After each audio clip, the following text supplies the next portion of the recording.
છે। ખાસ બાળકો મંકી મેનને જોઈને ગેલમાં આવી જાય છે। લગ્ન પ્રસંગો અને બર્થડે પાર્ટીમાં મંકી કિંગ બનીને લોકોને મનોરંજન પૂરું પાડે છે। હાલ તો મંકી મેનની ખ્યાતિ એટલી બધી વધી ગઈ છે કે લોકો તેમને પોતાના પ્રસંગોમાં પણ બોલાવે છે।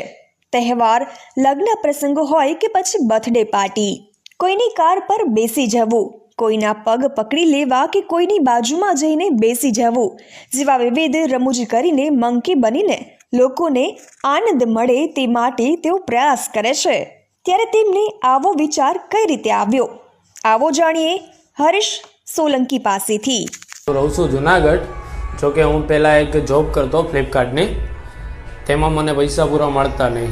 ટૂંકમાં ગુજરાન ચલાવવા માટે ચાલતું નહીં પૈસા, ટૂંકમાં થોડું પેમેન્ટ મળતું। એટલે પછી મને એક વિચાર આવ્યો, હું જોતો તો ખજૂરભાઈના વિડીયોઝ, એન્ડ પછી જોયું રોપવેમાં કે આવું